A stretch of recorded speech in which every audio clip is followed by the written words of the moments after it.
आपकी है। बड़े प्रेम से बोलेंगे श्री सतगुरुदेव महाराज की जय, बोलिए संत समाज की जय, साहिब गंगे साहिब सब साहिब। आदरणीय वंदे छोड़ सतगुरुदेव महाराज, सभी संत समाज, जिज्ञासु भक्तों, पूर्णिमा का विशेष महत्व है। इस पूर्णिमा की रात्रि में संतों के दर्शन, आरती, सत्संग, सेवा, सुमरन सभी कुछ एक साथ मिल जाता। श्री गोस्वामी तुलसीदास जी ने श्रीरामचरितमानस में बताया है कि संत समागम हरि कथा तुलसी दुर्लभ होई, सुखदार और लक्ष्मी पाती हुई। ये हमारे गृहस्थ में महरी चौबारे औलाद दौलत दुष्ट से दुष्ट मनुष्य को प्राप्त हो जाते हैं, लेकिन ये सुंदर सत्संग रूपी कथा बड़े दुर्लभ मनुष्यों को प्राप्त होती है।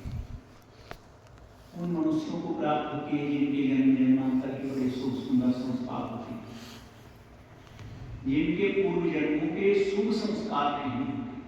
अब ये सभी के सत्संग वाणी से एक प्रश्न झलक रहा था कि आखिर जीवों को कथा सत्संग ज्ञान भी मिल रहा है, लेकिन फिर भी सुधार नहीं हुआ, जीव चेतन नहीं हो रहा, जड़ का जड़ ही कारण का। कोई कह रहा है इसे सत्संग नहीं मिला, कोई कह रहा है इसे ज्ञान नहीं मिला, कोई कह रहा है इसे नाम नहीं मिला, कोई कह रहा है इसकी संगत ठीक नहीं। लेकिन साहिब ने इस पर भी तरीका सा है, इस पर भी अपनी कसौटी लगाई कि तुलसी किसके पास पूर्व जन्मों के संस्कार के अनुसार, क्योंकि जिस योनि से जीव आता है उसकी गलती का भी नष्ट नहीं, मृत्यु यूं की क्यों बनी रहती। कुछ मनुष्य ऐसे आए हैं जो जलचर योनि से हो करके और मनुष्य में आए, कुछ ऐसे मनुष्य हैं जो थलचर योनि से आए, कुछ ऐसे मनुष्य हैं जो नवचर योनि से आए, कुछ ऐसे मनुष्य हैं जो उभयचर से आए, कुछ ऐसे मनुष्य हैं जो पूर्व जन्मों में मनुष्य थे और मनुष्य योनि पाने के बाद फिर पुनः मनुष्य योनि में आए। वो बहुत जल्दी ही इस ज्ञान को पकड़ लेते हैं, लेकिन जो भोग योनि से मनुष्य होकर के आए हैं वो चेतन नहीं हो पाते।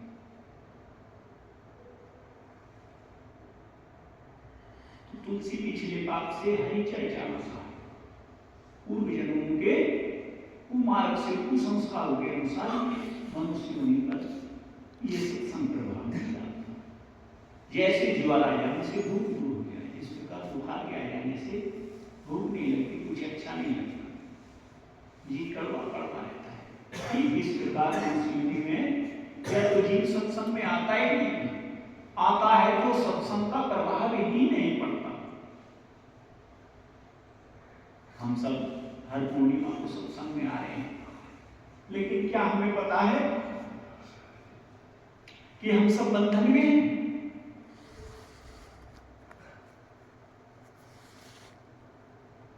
क्या हमने सोचा कभी कि हमें किसने बांधा, क्यों बांधा? नहीं कर विचार।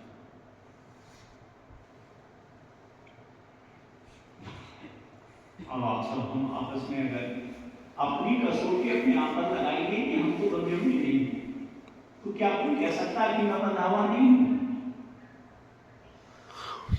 सब बंधे हुए। बड़े अच्छे शब्दों में श्री गोस्वामी तुलसीदास जी ने बताया है कि सो मायावश बंधो गुसाई बंधा की मरकट की ना। इस पृथ्वी पर जन्म लेने वाला हर प्राणी, कीर कहते तोते के लिए, मरकट कहते बंदर के लिए, तो उन दोनों के समान बंधा हुआ है। तोते को और बंदर को तो बाजीगर ने बांधा, लेकिन हमें तुम्हें किसने बांधा?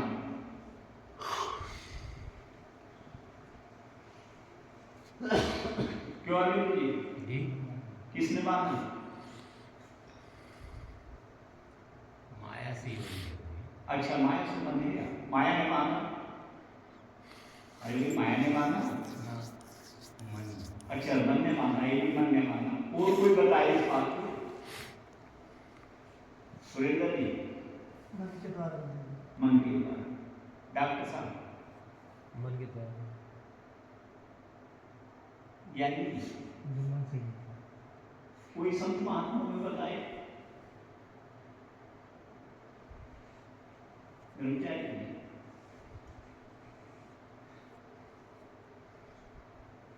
किसने बांधा?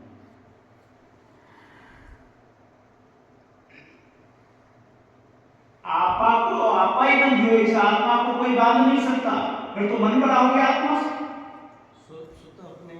ये स्वतः ही बंध गया। इसने मन माया को अपना स्वरूप निज मान लिया, तब बंध गया। इसे मन माया नहीं बांध सकती। आत्मा अजन्मे है, कोई अस्त्र शस्त्री से काट नहीं सकता। नैनम दहंती पावका, नैनम मारुति स्वतः, वायु से सुखा नहीं सकती और अग्नि से जला नहीं सकती। कोई अस्त्र शस्त्र इसे भेद नहीं सकता। मन माया की क्या ताकत है?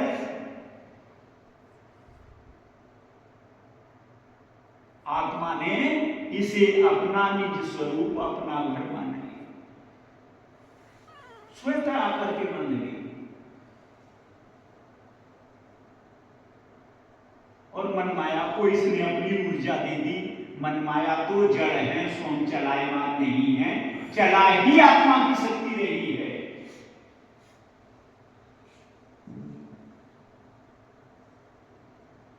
नहीं किया कभी विचार?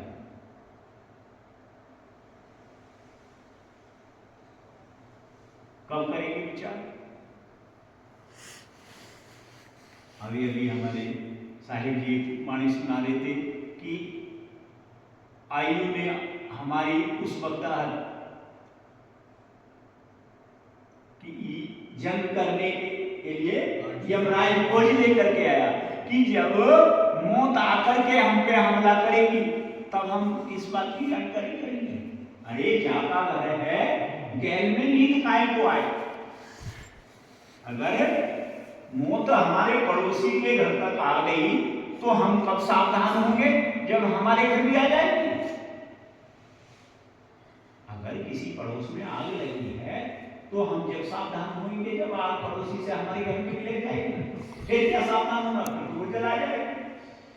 और साहिब कह रहे हैं कि बहुत सो लिया, जाग सके तो जाग, बुझाए नहीं बुझेगी ये रुई लपेटी आग।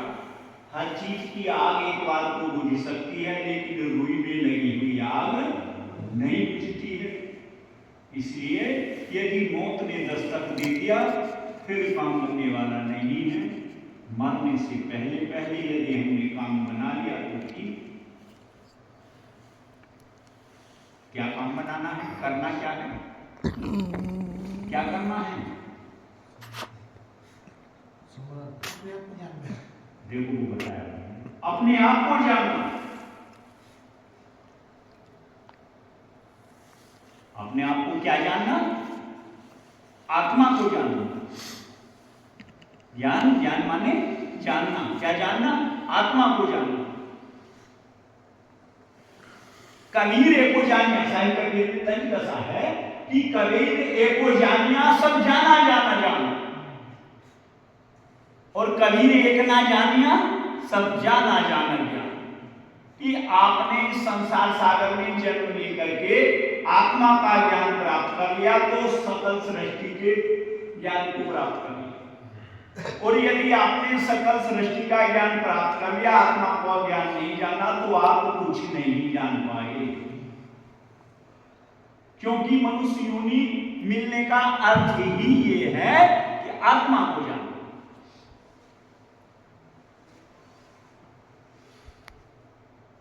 गंगा जी में एक नाविक नाव चला रहे थे तो उसमें 3 विदेशी यात्री बैठे। विदेशी यात्रा करने लगे। नाविक से पूछने लगे, क्या तुमने अमेरिका देखा है?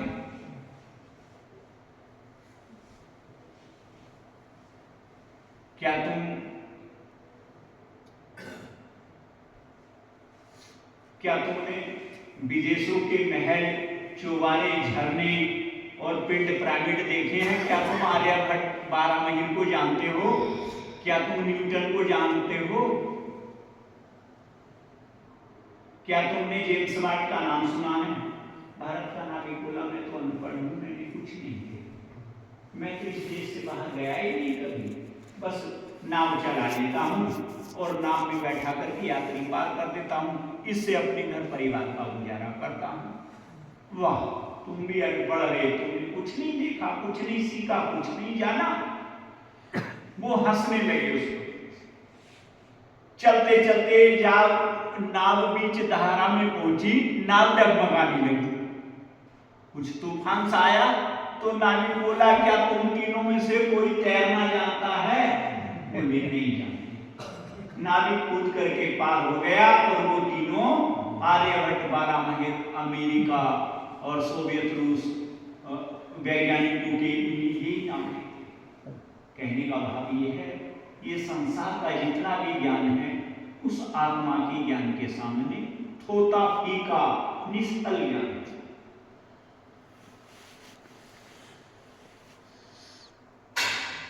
जन्म लेते ही क्या हमारे तन पर कोई निवास था? नग्न अवस्था ही तो थी।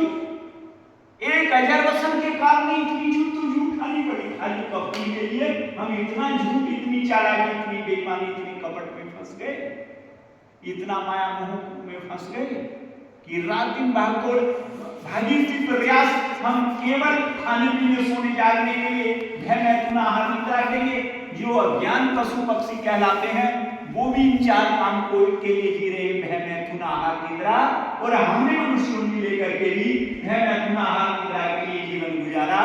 तो हमें और उस पशु में क्या अंतर है?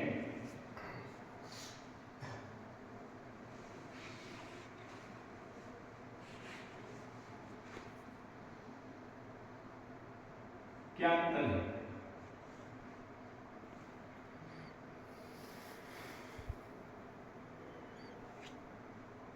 क्या है मनुष्य का कर्तव्य? जान रहे हैं मनुष्य के कर्तव्य को?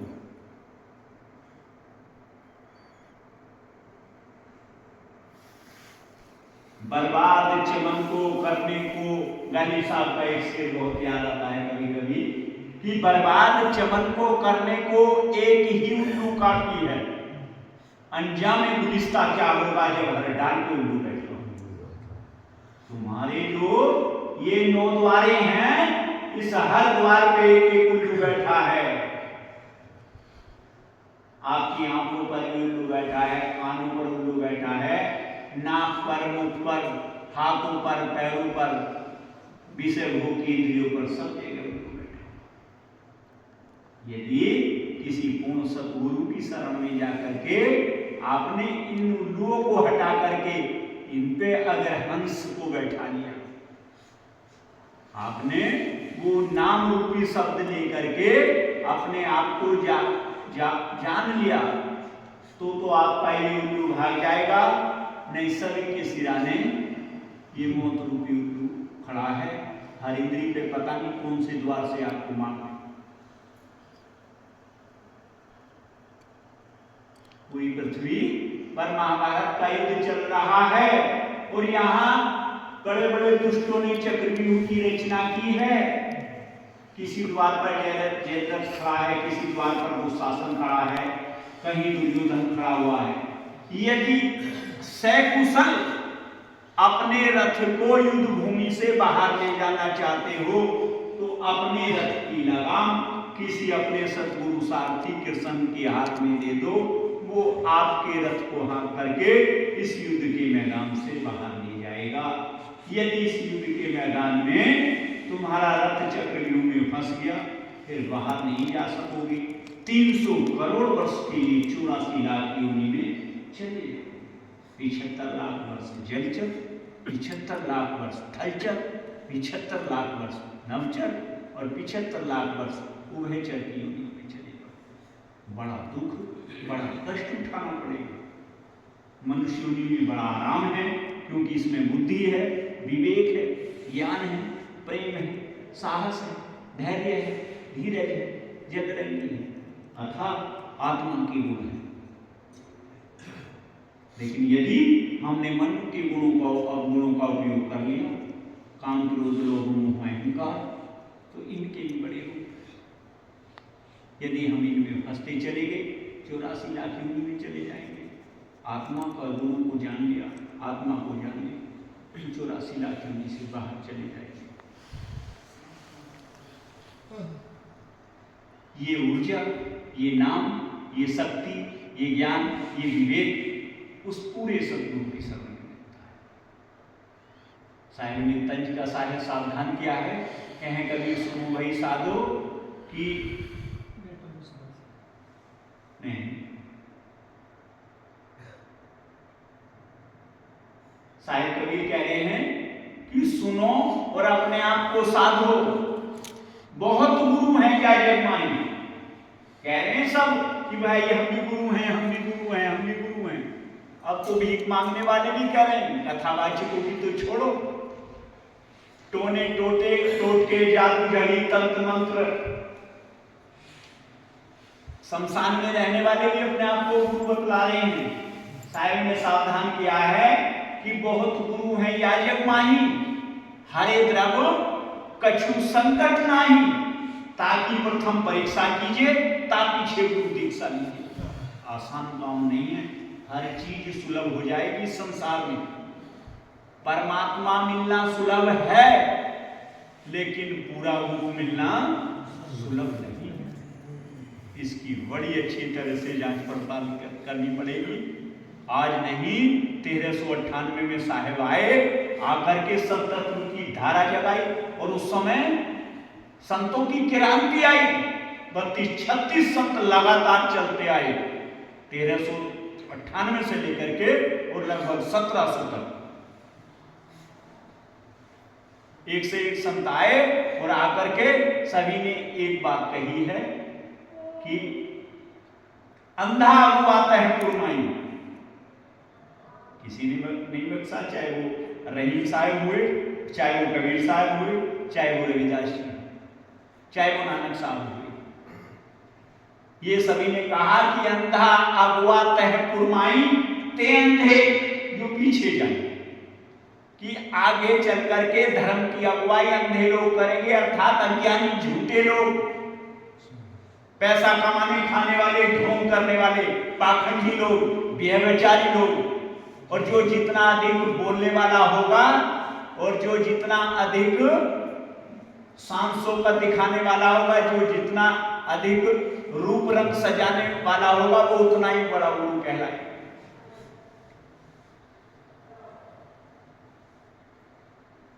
कबीर कलयुग आ गया, संत न पूजे कोई, कामी क्रोधी लालची इनकी पूजा। भय दिखा देने की पूजा करने लग जाएंगे। अरे भाई, भय दिखाएंगे, सांसों का दिखाएंगे, बड़े बड़े बोल बोलेंगे, वो दावा ठोकेंगे कि कर्म कैसे भी करो पार उतर जाओगे, केवल दान करते रहो।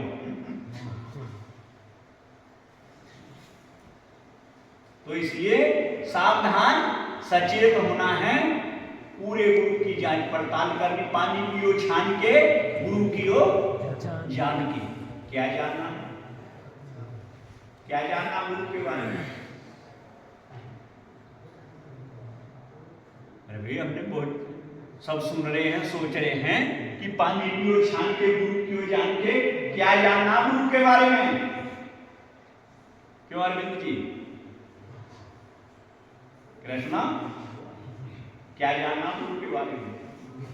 साहिब कबीर ने एक साथी में कहा है कि सतगुरु ऐसा चाहिए जैसा सुहाए, सार सार को वही दे थोता देवलाए।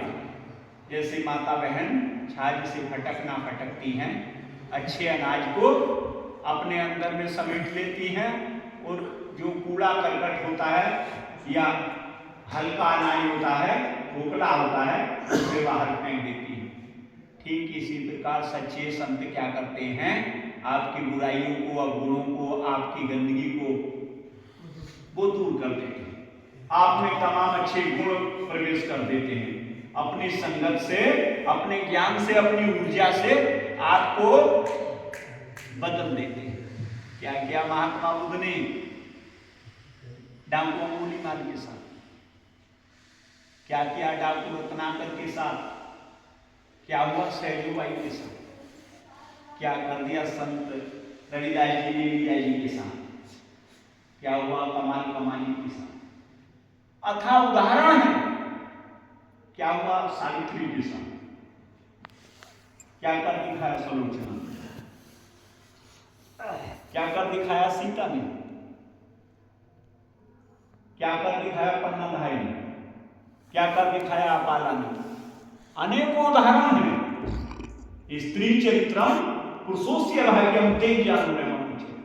स्त्री हो या पुरुष, जिसने सत्संगत में आकर के अपने धर्म चरित्र को बना लिया, अपनी मर्यादा को बना लिया, उसका काल ही वालवांका नहीं कर सकता। ये नहीं कि रात दिन हम राम राम रटते रहे, रात दिन सीता सीता, रात दिन राधे राधे रटते रहे, रात दिन कृष्णा कृष्णा रटते रहे और हमने अपने अंतर पट को, उद्गारों को बदला नहीं है, विचारों को नहीं बदला है, तो कुछ नहीं होगा उस नाम को जपने से। साहिब ने इस पे भी तंज कसा है, क्या बोल लिखा कि जाप मरे अरिपा मरे, अनहद भी मर जाए। भाई वाह, लोग बाग तो अनहद को परमात्मा बता रहे हैं। लोग बाग जो है तमाम संत मुनि ध्यानी जाप को बहुत कुछ बता रहे हैं, अजपा को बतला रहे हैं, विपस्सना को बता रहे हैं, लेकिन साहिब ने सबका खंडन कर दिया। जाप मरे अजपा मरे, अनहद भी मर जाए, सूरत समानी शब्द में तापो काल ना। केवल एक ही चीज ऐसी है कि आपका ध्यान, आपकी सुरती जो है, ये ही आत्मा है, इसे काल नहीं पकड़ता है। ध्यान अवस्था में बैठ करके देखो, आपको पता चल जाएगा कि आपकी आत्मा ही इन प्राणों का दोहन कर रही है। कहां? आज्ञा चक्र में बैठ करके। आपका ध्यान ही आत्मा है, लेकिन मेरे ध्यान कहने से आप समझोगे नहीं ध्यान। आप जिसे ध्यान समझ रहे हैं उसमें मन मिला हुआ है, लेकिन जब आप गुरु के शब्द से पकड़ेंगे तब आपको आत्मा नजर आएगी। ये सत्संग की प्रथम सीढ़ी है।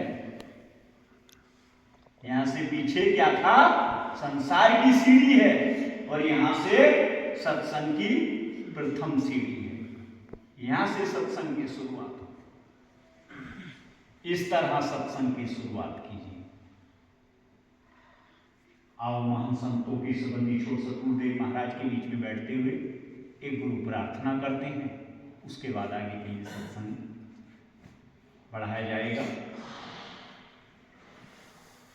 बोलो साधु सत साहेब।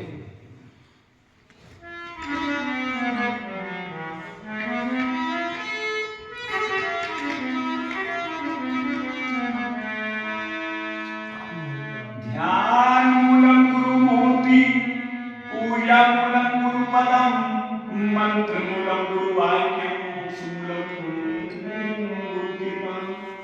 गुरु को कीजिए दंडवत कोटि कोटि प्रणाम, कीट न जाने भ्रम को गुरु करो आप समान। ये तन बिस्ती बेरी गुरु अमृति की खान, शीश दिए सतगुरु मिले तो सस्ता जान। चंदन जैसे सतगुरु सर्प यथा संसार, पाके अंग लगता है मन में नहीं विकार। बोलो साधु सत साहेब।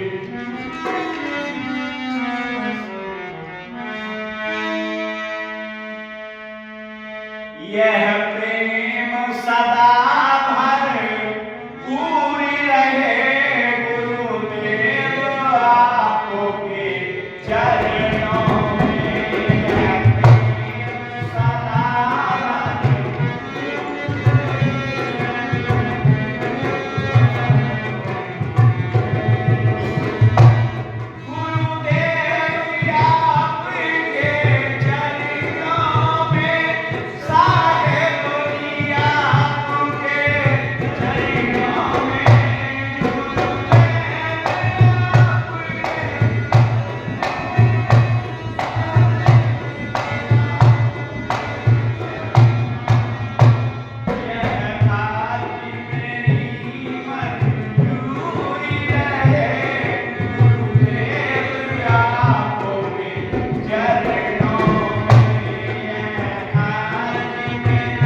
पाए